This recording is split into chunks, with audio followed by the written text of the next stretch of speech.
What if that nagging feeling in the back of your neck was real? What if those hands reaching out from the dark that you believed were there? What if the monster in the basement really existed? And what if there was really something under the bed? Would you have the courage to face your fears? The first bomb fell at 2:17 p.m. on a Tuesday. David Chen was in the bathroom of his office building, 23 floors above the streets of Chicago, when the emergency alert system blared through his phone.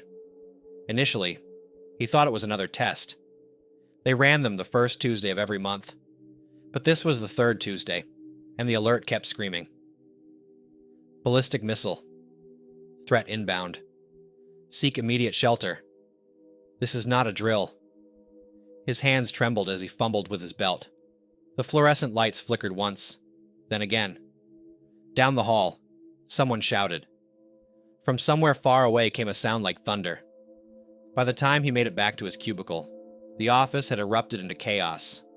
Coworkers ran in every direction, some grabbing bags, others frozen in place, staring at phones or computer screens. The floor-to-ceiling windows that had always made the office feel so open and airy now seemed like a death sentence. Through them, David could see a blinding flash to the southwest, somewhere near Midway Airport. In that moment, his mind cleared with startling precision. He'd been preparing for this possibility since his father had lived through the Cuban Missile Crisis. Not obsessively, but methodically. There was a bag in his bottom desk drawer. He grabbed it without thinking. "The stairwell!" he shouted to nobody in particular. "Get away from the windows!"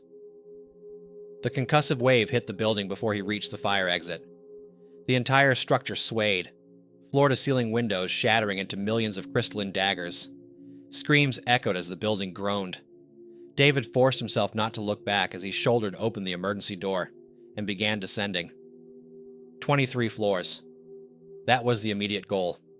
Get underground. Get away from radiation. The stairwell was already packed with people. Some were crying. Some were injured. David focused on the steps beneath his feet. One, then another. The building shuddered again. Emergency lights flickered on as the power failed. "There's another shelter in the Blue Line station," a woman was saying, her voice strangely calm. "The subway tunnels go deep." Someone else was praying. By the 10th floor, David's legs burned. Evacuation training had never prepared anyone for this many people moving at once. At the 7th floor, they encountered smoke. At the 5th, someone was unconscious, being dragged by 2 security guards. When they finally reached the lobby, it was like stepping into hell. The glass atrium had imploded. Dust and smoke made it impossible to see more than a few feet ahead. Outside, car alarms blared in discordant symphony. Paper and debris floated on thick gusts of wind. Someone was shouting about another strike to the north. Military bases, David thought. They'd target military installations first. He pulled a respirator mask from his bag and strapped it to his face.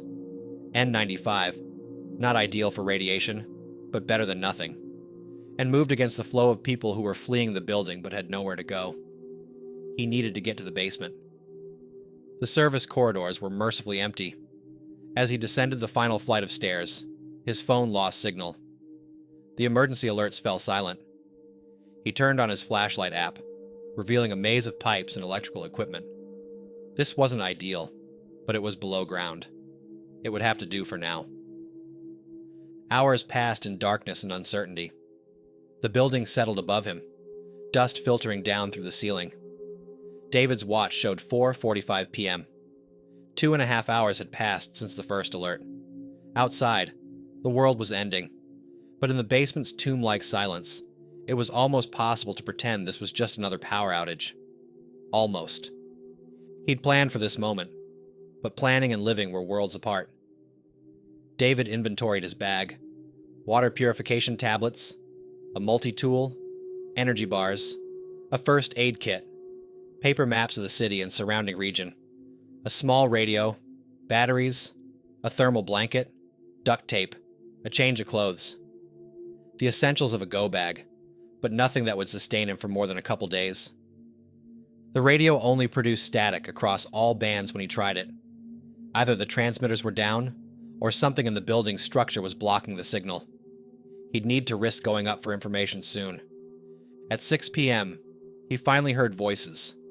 Flashlight beams cut through the darkness, followed by the heavy footfalls of security personnel. "Anyone down here?" a voice called. "We're evacuating the building. Structural engineers say it's no longer safe." David stood, his joints stiff from sitting on concrete. "Over here." 3 security guards appeared, wearing protective masks. The one in front nodded at David's bag. "You came prepared." "Not prepared enough," David replied. "What's the situation?" The guard's eyes were grave above his mask. Multiple strikes across the Midwest. Chicago took 4 direct hits. Downtown, O'Hare, Great Lakes Naval Base, and Fermilab. Emergency services are overwhelmed. The National Guard is trying to establish evacuation corridors to the west, but it's chaos out there. Fallout's the biggest concern now. "Where are you evacuating people to?" "Underground parking across the street has been designated a temporary shelter. It's not ideal, but it's the best option within walking distance. The streets aren't passable by vehicle." David nodded, shouldering his bag. 4 direct hits, millions dead already. And that was just Chicago.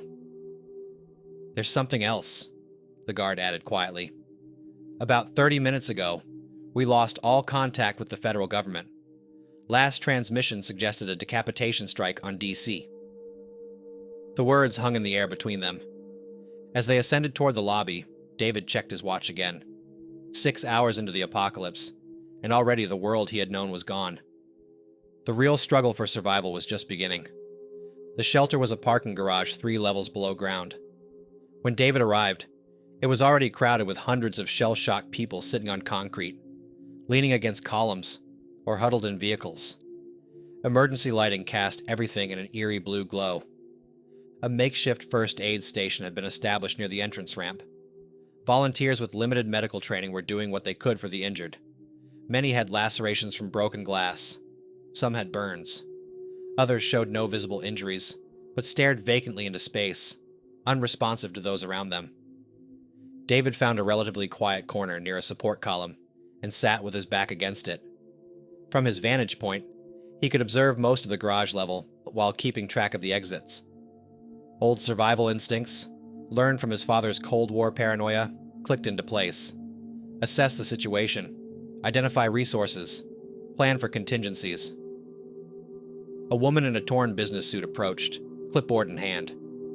"We're taking inventory of skills and supplies," she explained. "Medical training? Military experience? Useful supplies?" "Basic first aid," David replied. "I have some water purification tablets, a radio that's not picking up any signals, and some emergency rations I can share." She nodded, making notes. "Keep the rations for now. We're organizing distribution for tomorrow. Water's going to be the main concern." "Has anyone got any real information about what's happening?" David asked. "Fragments. Someone had a satellite phone that worked for about 10 minutes 2 hours ago. Russia and China exchanged strikes with us. Europe's been hit too. It's global." She paused, swallowing hard. "They're saying it's somewhere between 200 and 300 warheads so far, but it's impossible to get an accurate count." David's stomach clenched. The human mind wasn't designed to process destruction on that scale. "What's the plan here?" he asked. "Shelter in place for at least 24 hours until radiation levels are assessed. After that..." She shrugged, the gesture conveying the complete absence of any long-term strategy. The building management had some radiation detectors in their emergency kit. They're monitoring levels at the entrance. After she moved on, David checked his watch again. 8:17 p.m. 6 hours since the first alert. According to what little he knew about nuclear attacks, the first 24 hours were critical for avoiding acute radiation exposure. Stay sheltered, stay calm, wait for information. But information might never come. He pulled out his phone out of habit, then laughed quietly at himself. No signal, and even if there were, who would he call? His parents were gone years ago. No siblings. A few friends scattered across the country who were either dead now or facing their own versions of this nightmare. For the first time, the reality of his situation fully registered. This wasn't a temporary crisis to be weathered. This was extinction level. Even if he survived the immediate aftermath, the radiation, the infrastructure collapse, the inevitable violence, what kind of world would remain? A child was crying somewhere in the garage, the sound echoing off concrete walls. An older man was reciting what sounded like the Kaddish. A couple clung to each other, foreheads touching, whispering words only they could hear. These moments of humanity pierced through David's shock. Maybe that was the answer. Not survival for survival's sake, but connection, community, rebuilding something worth surviving for. He pulled out his notebook and began to write, documenting everything that had happened. If nothing else, he could bear witness. And if by some miracle these words survived, even if he didn't, perhaps they might help someone else navigate the first hours of the end. Hour 6. The world has ended. Now we must build a new one. Hour 7. 9:17 p.m. The battery-powered emergency lights flickered, casting strange shadows across the underground parking garage. David had just finished documenting the events of the day when a commotion near the entrance ramp drew everyone's attention. "I need help over here!"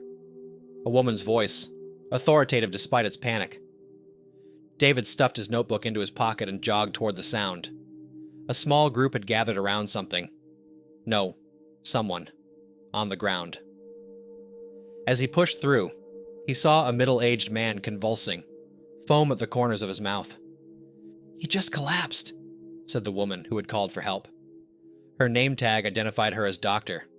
Elaine Waters, but she quickly added, "I'm a psychiatrist, not medical." Does anyone have actual medical training? A young man in a food delivery uniform stepped forward. EMT training. 2 years. Together, they worked to stabilize the man. Seizure, the delivery driver, Miguel, explained. Could be stress-induced. Could be an existing condition without medication. They rolled him into recovery position as the convulsions subsided. "This is just the beginning, Doctor," Waters said quietly to David as Miguel monitored the patient's breathing. "The psychological toll. We're going to see a lot more of this.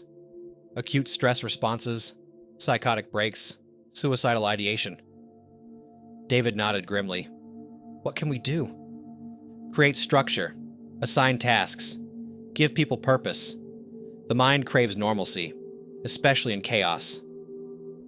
As if on cue, the woman with the clipboard from earlier climbed onto the hood of an abandoned car and raised a battery-powered megaphone.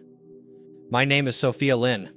I work, as an emergency management coordinator for the city. We need to organize ourselves if we're going to survive the next few days." Her voice echoed through the concrete space. "I need volunteers for water distribution, medical assistance, security, and information gathering." David caught Dr. Waters' eye. "Purpose," he repeated. He approached Sophia after her announcement. "I'd like to volunteer for information gathering. I have a radio, though it's not picking up anything yet." Sophia nodded. "Perfect. We're setting up a command center by the security office. Bring any communication devices there." Hour 8, 10:17 p.m. The security office was a small room with windows overlooking the parking levels. Inside, Sophia had gathered a handful of people with various backgrounds. A retired Army colonel, an emergency room nurse, an urban planning graduate student, a building maintenance worker, and now David. "Here's what we know," Sophia began, unfolding a city map across the security desk. "Confirmed strikes at O'Hare, downtown near Millennium Park, Great Lakes Naval Base, and Fermilab. Unconfirmed reports of strikes in Milwaukee, Minneapolis, Detroit, and across much of the eastern seaboard." The colonel, who introduced himself simply as Harris, pointed to different areas on the map. "Based on prevailing winds, fallout will be moving in this direction. We're relatively protected here, but not indefinitely." "What about radiation levels now?" asked the nurse, Isabel. "The building had 2 radiation detectors in their emergency kit," Sophia replied. One is monitoring the entrance. The other will be used for scouting expeditions when necessary. Any word from authorities? David asked, already knowing the answer. Sophia's expression told him everything. Last communication was an emergency broadcast 3 hours ago. National command structure may have been compromised. We're on our own for now, maybe longer. The maintenance worker, Terrence, spoke up. Building systems are running on backup generators. We have maybe 12 hours of power left for essential systems. Water pressure is already dropping. We should tell people to fill anything they can find before it stops completely. David thought of his water purification tablets, a trivial preparation that now seemed profoundly inadequate. Let's divide responsibilities, Sophia said. Harris will organize security teams. Isabel handles medical. Terrence manages infrastructure concerns. Maya, she nodded to the graduate student, will work on mapping available resources in the immediate area. David, you'll coordinate information gathering and communication efforts. Purpose, David thought, creating structure from chaos. Hour 9, 11:17 p.m. The darkness outside was absolute. No streetlights, no headlights, none of the ambient glow that normally defined urban nights. Just occasional flashes on the horizon. Afterfires, secondary explosions, or possibly more strikes. No one could tell. David had gathered a small team with various radio equipment salvaged from vehicles and personal belongings. They established a listening schedule, dividing the bands between them, documenting every fragment they could catch. It wasn't much. Static, mostly. Sometimes broken by garbled voices. Military frequencies were active but encrypted. Civilian bands carried scattered reports from survivors, often cut short. A ham radio operator somewhere in southern Wisconsin reported massive refugee movements from Chicago. People fleeing on foot, creating human rivers along highways, despite the radiation risks. The most coherent transmission came from what sounded like a National Guard unit 60 miles west. Fallout projections indicate contamination spreading through northern Illinois. Shelter in place is advised for at least 48 hours. Radiation levels exceeding 400 rads per hour reported near ground zeros. Stay underground if possible. Do not attempt to reach emergency centers until... The transmission cut off abruptly. David documented everything meticulously. Information would be currency in this new world. Already, rumors were spreading through the garage. Someone claimed the strikes were limited to military targets. Another insisted Europe had been completely destroyed. Someone else said the water supply had been poisoned before the missiles hit. After briefing Sophia on what little they'd learned, David took a moment to step away from the command center, finding a quiet corner near a support column. He unwrapped an energy bar from his go bag, his first food since breakfast, a lifetime ago, and chewed mechanically. A young woman sat down beside him, hugging her knees to her chest. She couldn't have been more than 20. Is it true what they're saying? She asked. That we'll have to stay down here for months? David chose his words carefully. No one knows for sure yet. Radiation is the biggest concern right now, but it diminishes over time. Some areas will be safe sooner than others. I was supposed to graduate next month. Her voice was small. Environmental engineering. The irony wasn't lost on either of them. What's your name? David asked. Lily. Well, Lily, your skills might be the most valuable of all of us here. When we start rebuilding, environmental engineers will be essential. She looked at him skeptically. You really think there will be rebuilding? There has to be, he said, with more confidence than he felt. Humans are surprisingly resilient. As if to punctuate his statement, a child's laughter echoed through the garage. A brief, startling reminder of joy amid devastation. Someone had organized a game for the children, keeping them distracted from the nightmare. Hour 10. 12:17 a.m. Wednesday. The midnight hour brought a new crisis. The first radiation sickness cases. 3 men had arrived at the shelter after walking through heavily contaminated areas. They had shed their outer clothing at the entrance, but it wasn't enough. Within hours, they began vomiting uncontrollably. Isabel, the nurse, had set up a quarantine area in a separate section of the garage, Without proper decontamination or treatment, there's little we can do except make them comfortable, she told the command team grimly, and keep them away from others. We need medical supplies, Sophia said. There's a pharmacy 2 blocks from here. All eyes turned to David. His information team had been monitoring conditions outside. Wind has shifted northeast, he reported. Short exposure might be survivable with proper protection, but it's a significant risk. I'll go, said a voice from the doorway. It was Miguel, the delivery driver with EMT training. I know what medications to look for, and I'm familiar with the area. I can move fast. Debate erupted immediately. No one should risk exposure, but without medical supplies, more would die. Individual risk versus collective need. The first of countless impossible ethical calculations they would face. In the end, they prepared a small expedition. Miguel, Harris for security, and another volunteer named Renee, who had worked at the pharmacy. Improvised protection gear was assembled. Layers of clothing, masks, duct tape to seal openings. David watched them prepare with a hollow feeling in his stomach. Radio check every 5 minutes, he instructed, handing Miguel a walkie-talkie from the security office. If you feel nauseous or dizzy, turn back immediately. The 3 nodded solemnly. Everyone understood this might be a one-way mission. As they disappeared up the ramp, Sophia turned to David. We need to prepare for the possibility they won't come back. He nodded. And for the possibility that this shelter won't be viable much longer. Hour 11, 1:17 a.m. Sleep was impossible, though many tried. The concrete floor was hard and cold, the air increasingly stale as ventilation systems struggled on backup power. Children whimpered in their sleep. Adults stared at ceilings or whispered among themselves. David maintained his post at the command center, monitoring the radio. The expedition team checked in at regular intervals, their voices increasingly strained. They had reached the pharmacy, found it partially collapsed but accessible. The radiation detector they carried showed dangerous but not immediately lethal levels. They were gathering supplies. Between check-ins, David sorted through the information fragments his team had collected throughout the evening. The picture that emerged was bleak. Multiple exchanges between major powers. Hundreds of nuclear detonations worldwide. Complete collapse of global communication infrastructure.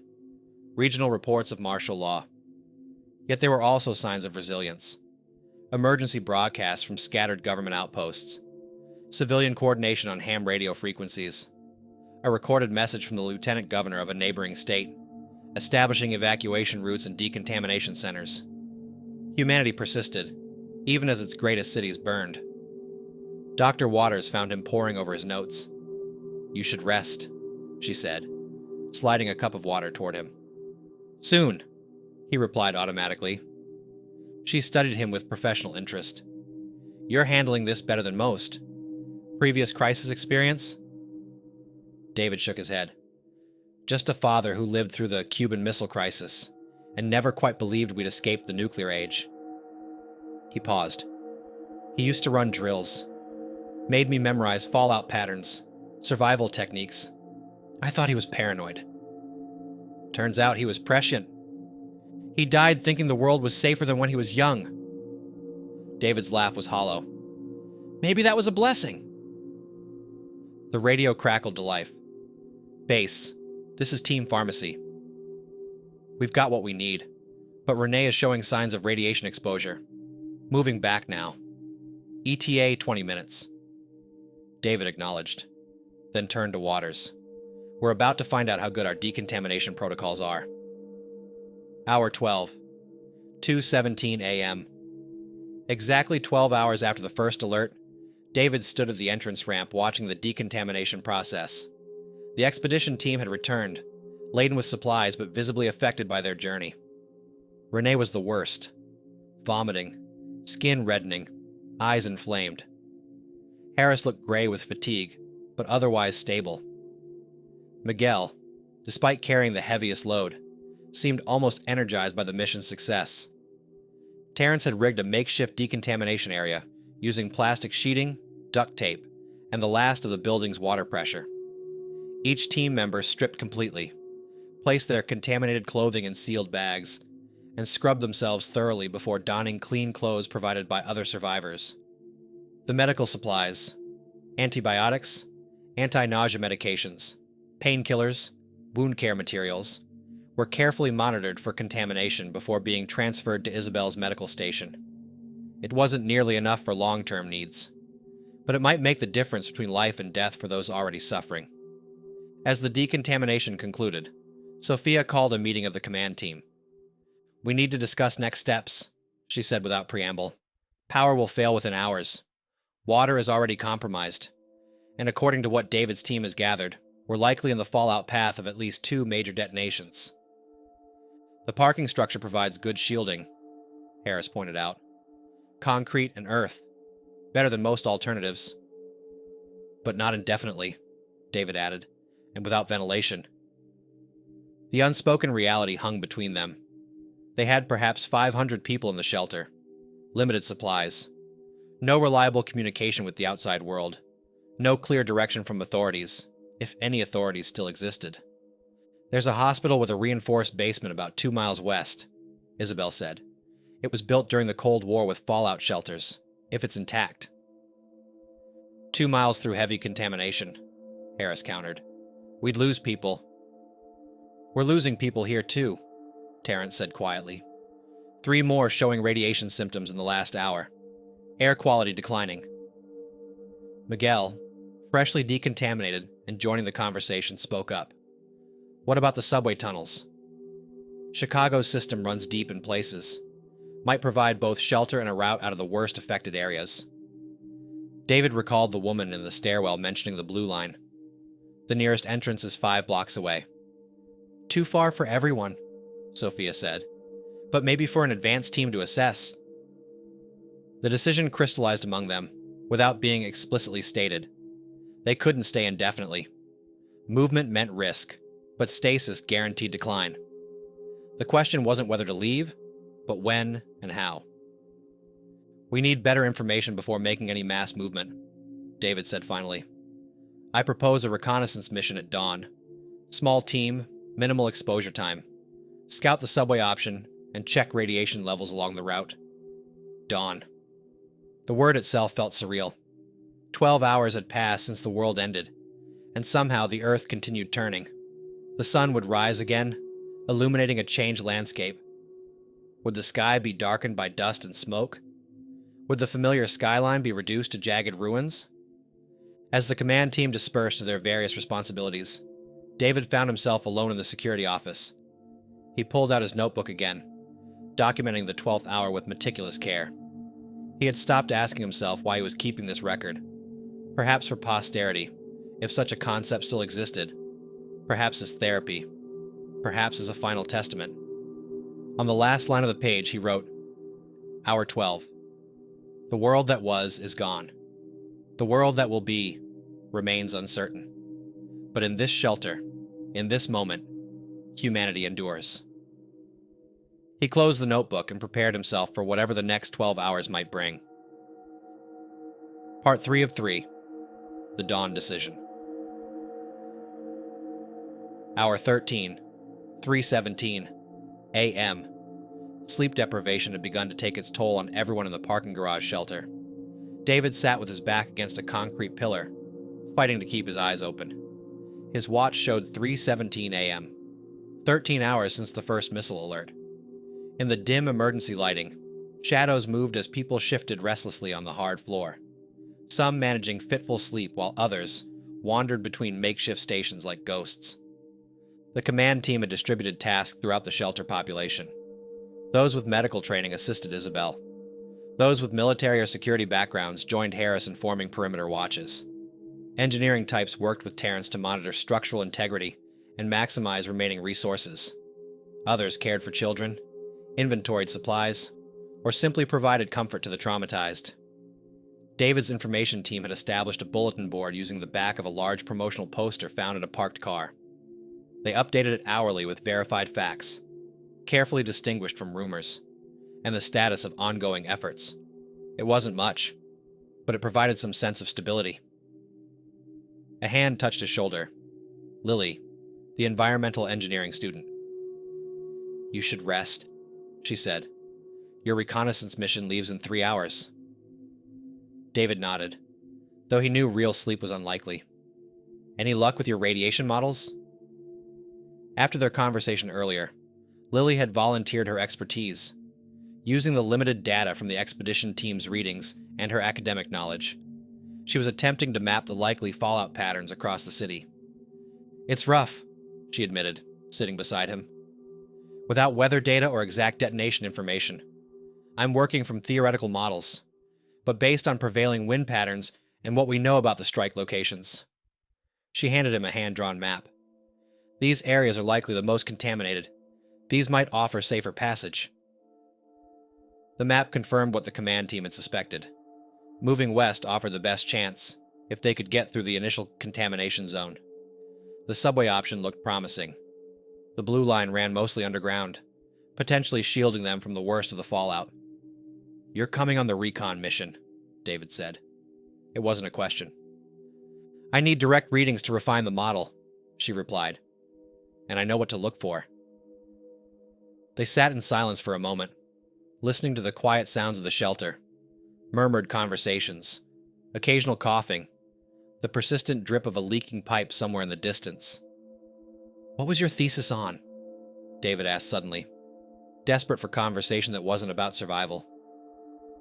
Lily's smile was sad. "Urban water purification systems in climate crisis scenarios." The irony hung between them. "I was looking at how cities could maintain clean water during extended droughts or after natural disasters." She shook her head. "Never factored in nuclear fallout."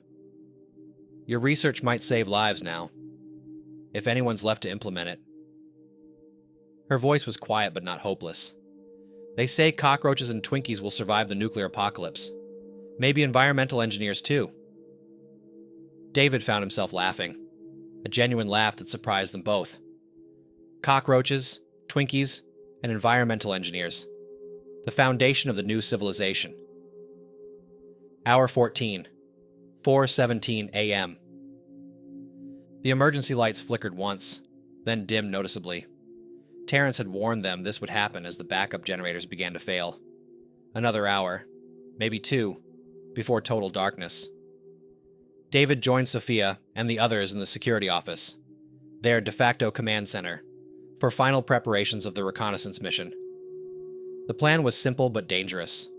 At first light, a team of 6 would exit the shelter, make their way to the nearest subway entrance, and assess its viability as both shelter and escape route. They would carry radiation detectors, radios, and minimal supplies. The goal was speed and information gathering, not permanent relocation. "We've scrounged better protective gear," Harris said, laying out what looked like modified rain suits. Plastic coveralls from the building's maintenance closet, duct taped at the seams, multiple layers of cloth masks, goggles. Not perfect, but better than nothing. "Exposure time is critical," Lily added. "We've calculated a safe window of approximately 30 minutes based on anticipated radiation levels. After that, health risks increase significantly." David studied the crude map they'd assembled, combining Lily's radiation estimates with Miguel's knowledge of the local streets. 5 blocks to the subway entrance.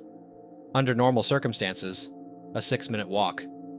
But they would be navigating rubble, possibly fires, abandoned vehicles, and who knew what else. "What about other survivors?" David asked. "Or non-survivors?" No one had spoken openly about what they might find outside. Harris's expression hardened. "We maintain formation, avoid engagement when possible, and focus on the mission. Any interaction increases exposure time." "And if we encounter people needing help?" Isabel asked. "We note their location and condition," Sophia said firmly. "This is reconnaissance only. If the subway proves viable, we can send a properly equipped rescue team later." Cold calculus, David thought, but necessary. The shelter had limited resources. Adding more people without securing a better location would only ensure everyone's death. "One last thing," Sophia added, her voice dropping. "If the team doesn't return within 2 hours, we proceed with Plan B. An organized evacuation west along the least contaminated route Lily has identified. The unspoken reality hung in the air. The reconnaissance team was expendable. The information they gathered mattered more than their individual survival. Hour 15, 5:17 a.m. Final preparations for the mission took on an almost ritualistic quality. David and the other team members, Lily, Harris, Miguel, and 2 volunteers named Tariq and Jessica, helped each other seal their makeshift protective gear, checking and rechecking every seam. Isabel briefed them on radiation sickness symptoms to watch for in themselves and each other. First signs include nausea, headache, and dizziness. If anyone experiences these, return immediately. Sophia distributed the equipment: 1 radiation detector, 2 walkie-talkies, flashlights, a first aid kit, and a map. Maintain radio contact every 5 minutes. If communications fail, return to the shelter immediately. David felt strangely calm as he tucked his notebook into an inner pocket, sealed in a plastic bag against contamination. He had documented everything up to this moment, creating a record for whoever might find it. If he didn't return, at least this fragment of history would remain. As they prepared to leave, Dr. Waters pulled him aside. "You understand the psychological component of this mission," she said quietly. "What you report back, how you report it, will shape everyone's mental state." David nodded. "Balance honesty with hope." "Exactly. These people need to know the truth, but they also need something to move toward, not just away from." The first team member ascended the exit ramp, where Terrence had rigged a pulley system to open the security gate with minimal exposure. One by one, they followed, each passing through an improvised airlock made from plastic sheeting. David was last. Before stepping through, he turned back for a final look at the garage shelter. 500 faces watched him, some frightened, some resigned, all desperate for the information his team would bring back. Children clinging to parents, strangers who had become instant communities, the collective remnant of a civilization that had, until yesterday afternoon, believed itself invincible. He raised his hand in what he hoped was a reassuring gesture, then turned and stepped through the plastic barrier toward whatever awaited outside. Hour 16, 6:17 a.m. The world had turned to ash and shadow. David's first thought as they emerged onto the street was that they had somehow stepped onto an alien planet. The familiar downtown landscape was transformed. Buildings partially collapsed, vehicles abandoned at bizarre angles, paper and debris swirling in unnatural wind patterns.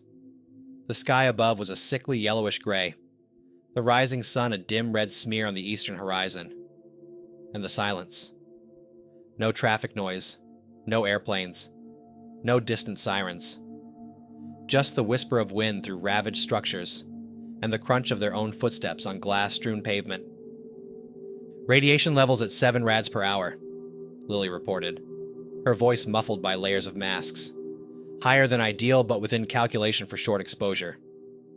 Harris took point, guiding them through the safest path he could find along debris-choked streets. They moved in tight formation, minimizing exposure time, avoiding open areas where fallout could accumulate. They passed their first bodies 3 blocks from the shelter, a cluster of figures huddled in a bus shelter, as if they had been waiting for transportation that never came. David forced himself to document their position and number in his notebook, his hands steady despite the horror. Data. Focus on the data. At the 4th block, they encountered their first living survivors, a group of about 20 people who had taken refuge in the lobby of a hotel. Their faces pressed against the glass doors as David's team passed. Harris raised a hand in acknowledgement, but kept moving, per mission parameters. Interaction meant delay. Delay meant increased exposure. David noted their location too. If the subway plan worked, these people might still be saved. The radiation detector ticked upwards steadily as they approached a major intersection. 9 rads! Lily called out. Air particulate density increasing. They donned the secondary masks they'd brought, creating improvised double filtration. Every precaution mattered now. They had been outside for 17 minutes. Less than 15 remained in their safe window. The subway entrance appeared ahead, partially blocked by a fallen streetlight but still accessible. Harris and Tarek moved the obstruction while the others kept watch. The entire team was acutely aware of their vulnerability, exposed in the open, focused on a task, backs to unknown threats. The danger, when it came, was not what they had feared.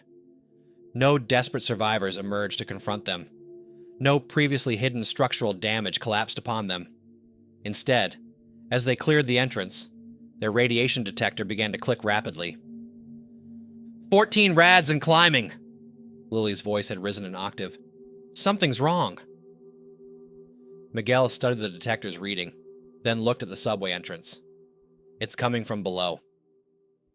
David remembered his high school physics. Radioactive particles settle. They accumulate in low areas, basements, underground spaces. The subway system, their hoped-for salvation, might have become a radiation trap. Harris made the call. New plan. We take surface readings in a grid pattern, extending 2 blocks in each direction. Quick assessment, then back to shelter. They split into 3 pairs, maintaining radio contact as they gathered critical data for Lily's model. David and Lily took the western route, the direction the shelter population would need to travel if evacuation became necessary. As they worked, the sun continued to rise, casting long shadows through dissipating smoke. In the strengthening light, David could see further into the distance. The skyscrapers of downtown partially collapsed, a persistent fire burning somewhere to the north. The lakeshore obscured by what looked like fog, but was almost certainly radioactive mist. It's going to rain soon, Lily observed, looking at the heavy clouds. That will bring down more fallout. They needed to return before the rain started. Moving quickly, they completed their survey pattern and rendezvoused with the others at the original meeting point. Total exposure time, 29 minutes, just under their safety threshold. As they hurried back toward the shelter, David's radio crackled. Reconnaissance team, this is shelter. Do you copy? Sophia's voice, tense with static. We copy, David responded. Returning now with data. ETA 6 minutes. Negative. Do not return directly to primary shelter. Her voice dropped. We have a security situation. Proceed to secondary rendezvous at the loading dock, east side. David exchanged glances with Harris, who nodded grimly. They had established contingency plans for exactly this scenario. Another group had found their shelter.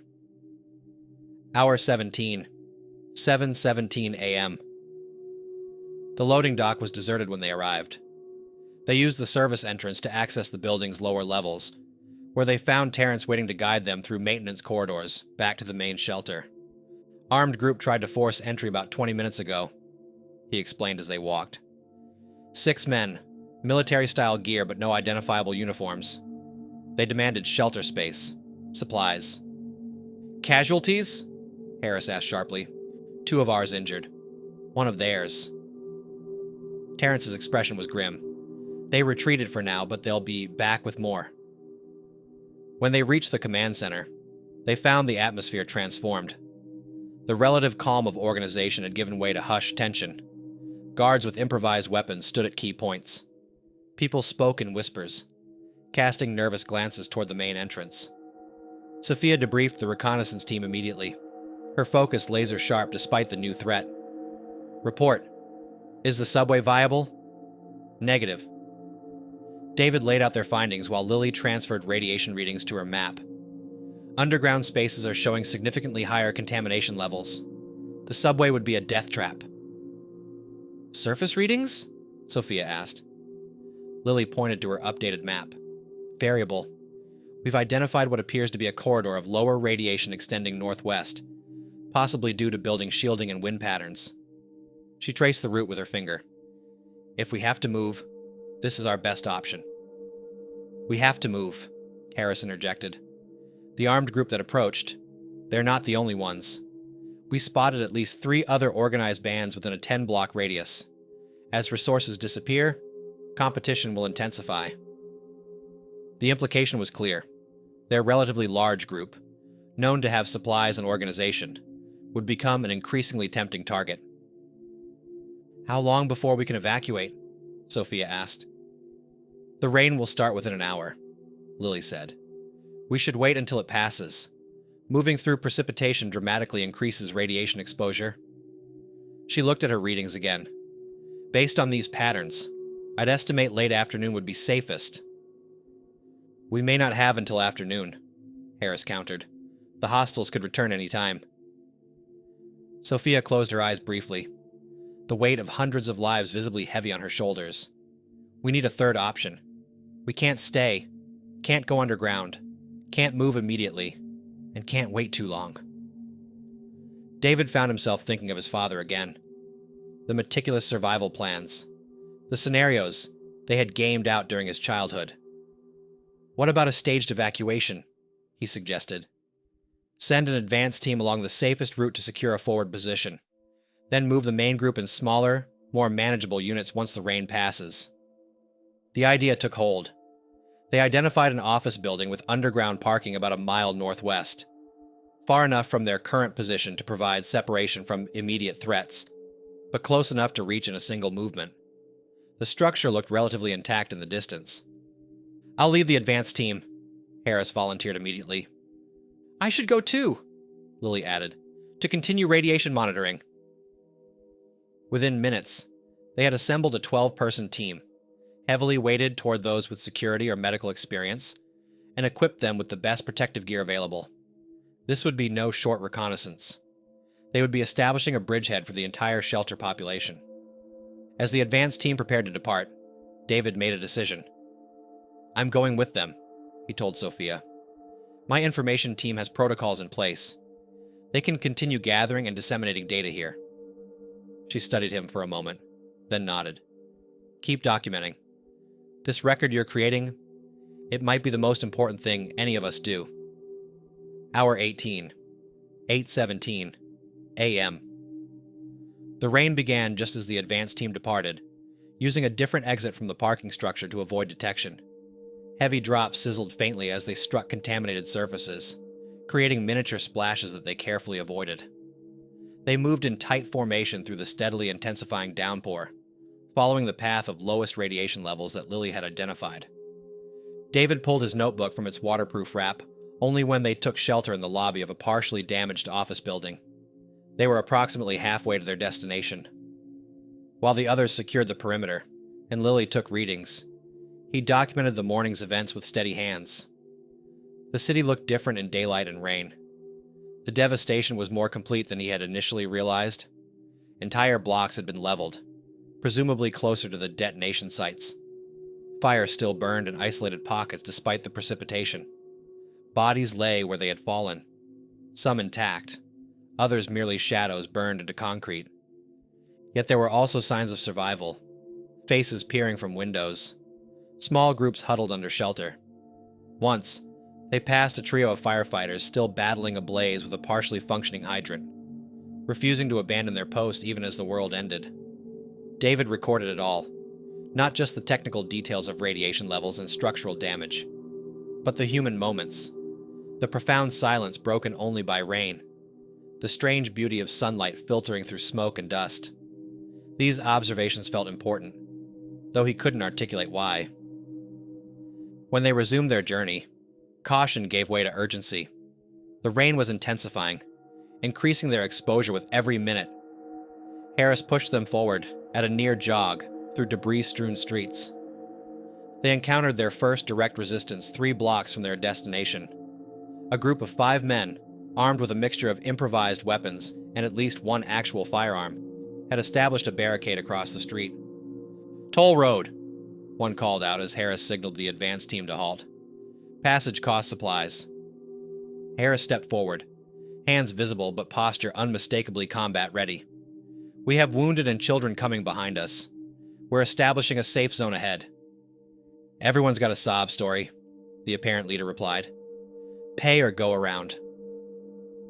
David watched the standoff with a strange detachment, noting details for his record. The way both groups maintained precise distances, the theatrical quality of the confrontation, the absurdity of territorial disputes emerging less than 24 hours after civilization's collapse. The situation resolved unexpectedly when Lily stepped forward.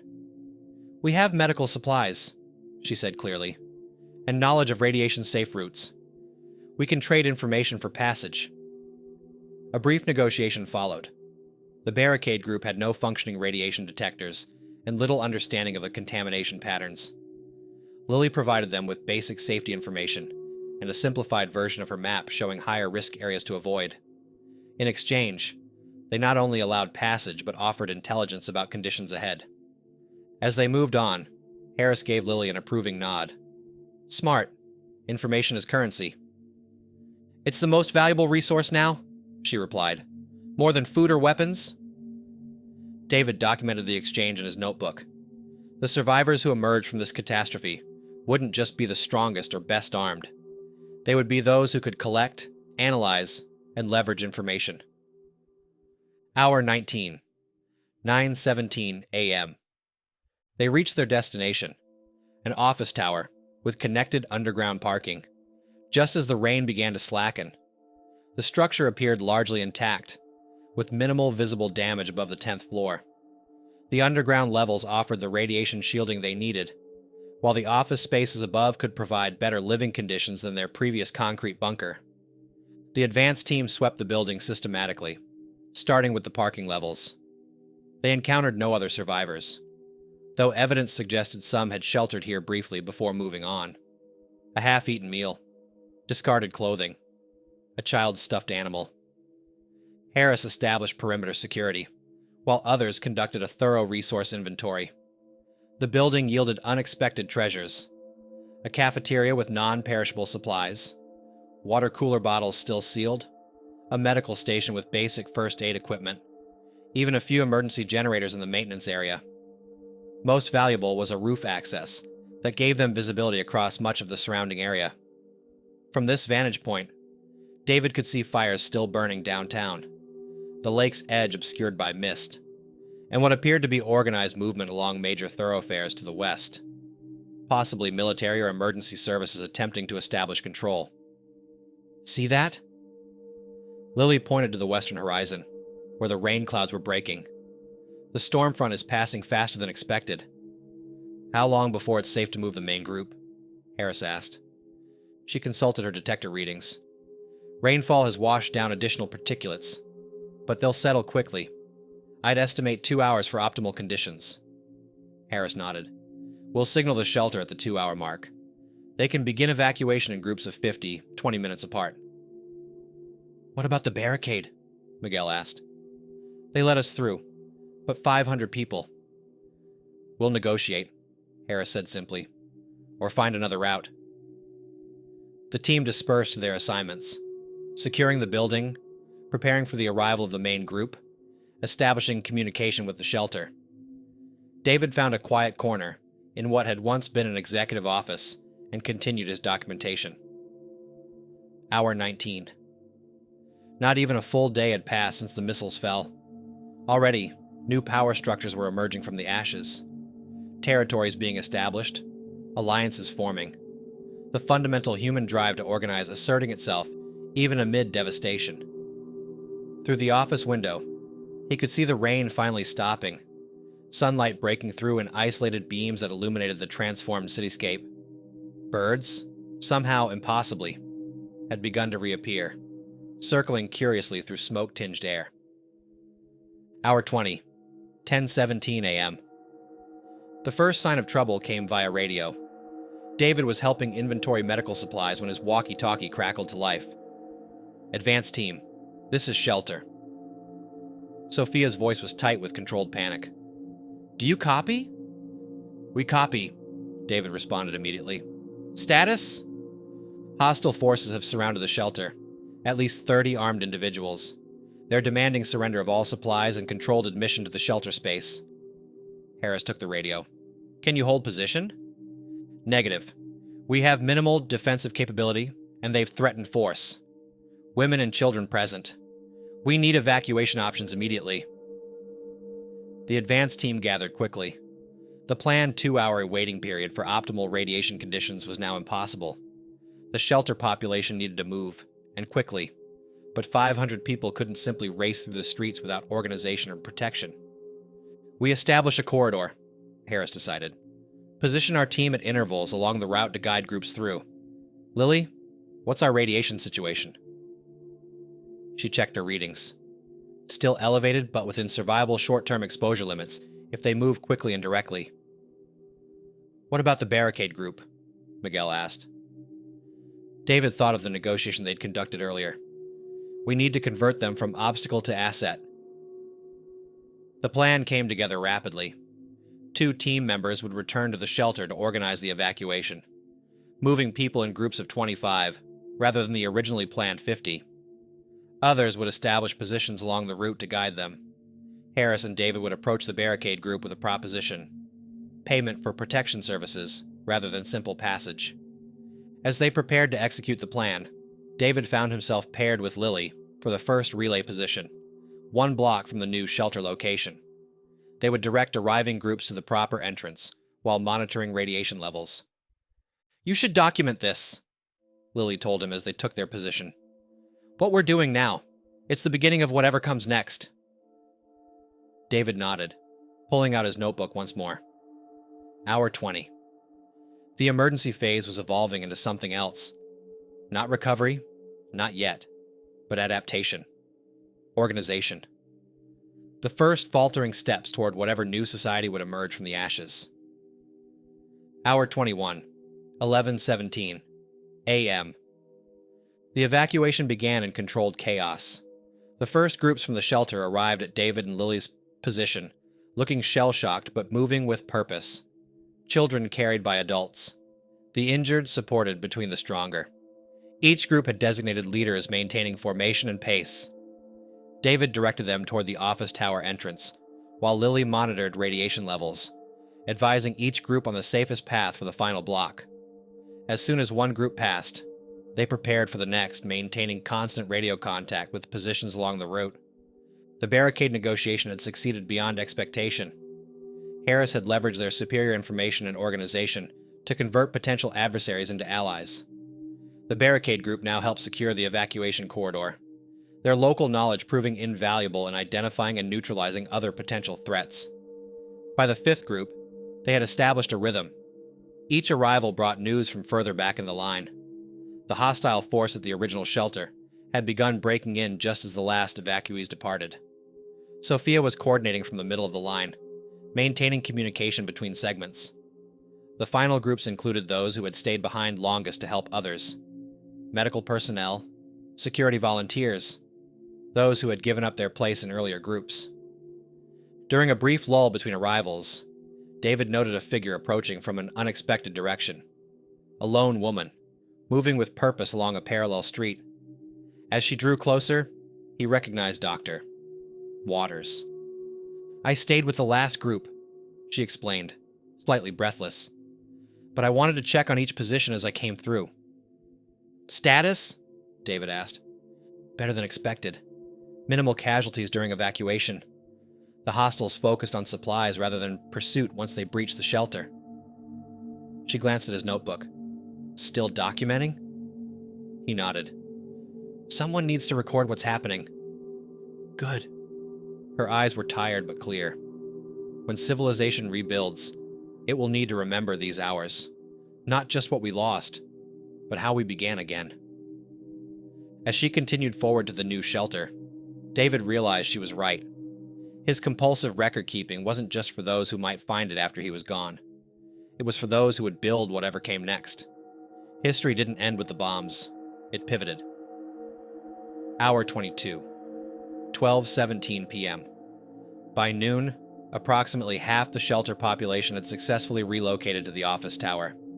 The evacuation corridor functioned with increasing efficiency as they refined their system. Each arriving group brought additional skills and resources to secure and organize the new location. David maintained his position with Lily, documenting the passage of each group, noting their condition and composition. The pattern of radiation readings showed gradual decline as particulates settled, still dangerous for long-term exposure but less immediately threatening. The evacuation's midpoint brought a moment of unexpected beauty. As the 11th group arrived at their position, one of the children, a girl of perhaps 6 or 7, stopped and pointed skyward. Look! Through a break in the smoke and clouds, a patch of startlingly blue sky had appeared. The sun illuminated it from behind, creating a perfect circle of light above the devastated city. For a moment, everyone paused to look upward, their faces lifted toward that glimpse of normalcy.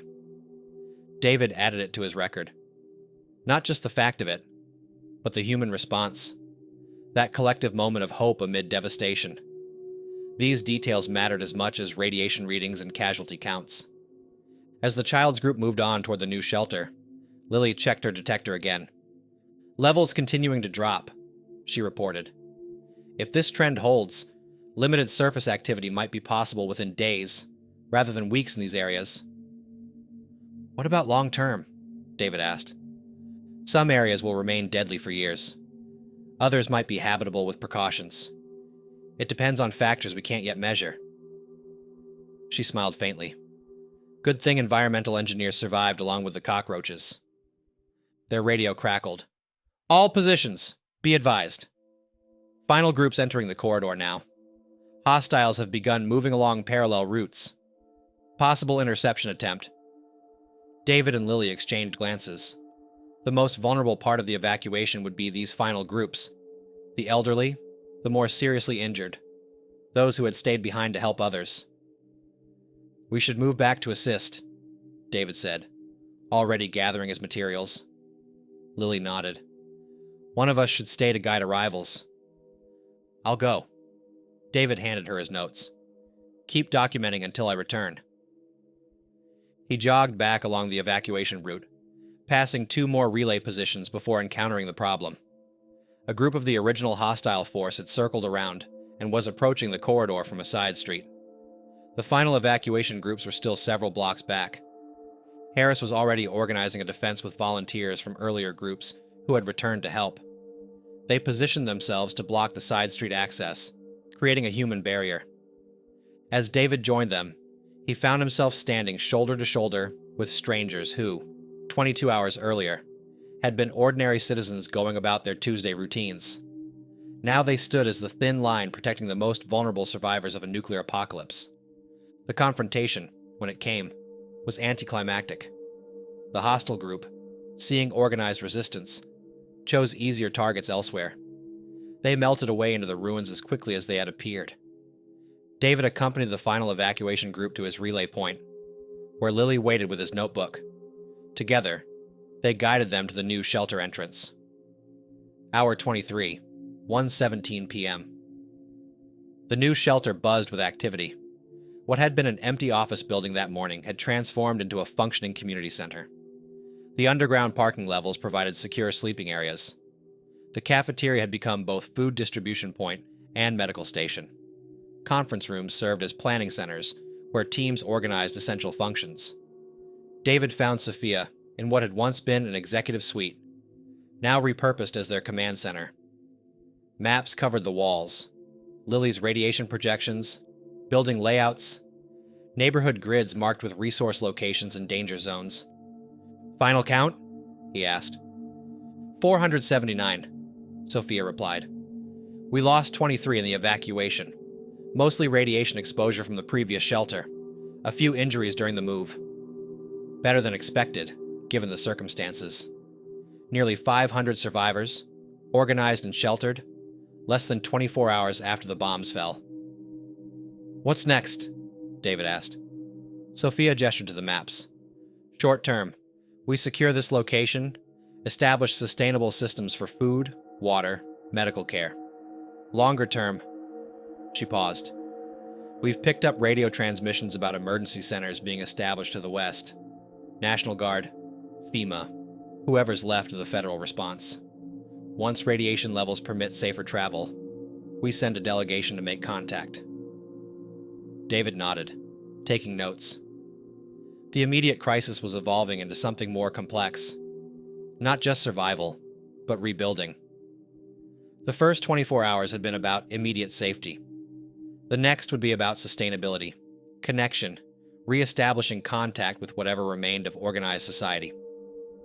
"Your documentation," Sophia said. "We should make copies, distribute it to other survivors if possible. Share what we've learned." I'll organize that, David agreed. He'd been thinking the same thing. Individual knowledge needed to become collective wisdom if they were to navigate this new reality. After finishing with Sophia, he made his way to the cafeteria level, where people were receiving their first substantial meal since the bombs fell. The scene was somber but not hopeless. Children sat with adults who might not be their parents. Strangers shared what they had. Small acts of kindness occurred in corners. An elderly man helped to a comfortable chair, a jacket offered to someone shivering. Gentle words for the traumatized. David found Dr. Waters among the medical volunteers, treating minor injuries. How are they doing? He asked quietly. Psychologically? She glanced around the room. Better than you might expect. Purpose helps. Community helps. Even simple structure. Knowing when meals happen, where to sleep, what's expected, creates a sense of normalcy. And long term? She sighed. We'll see variants of PTSD, depression, anxiety. Survivors' guilt will be enormous. But humans are remarkably adaptable. She nodded toward a corner where two children had found a deck of cards and were playing a game, their faces intent with concentration. We find ways to continue. Hour 24, 2:17 p.m. Exactly 24 hours after the first missile alert, David stood on the roof of the office tower, surveying what remained of Chicago. The afternoon sun cast long shadows through a haze of smoke and dust that still hung over the city. Fires burned in isolated pockets.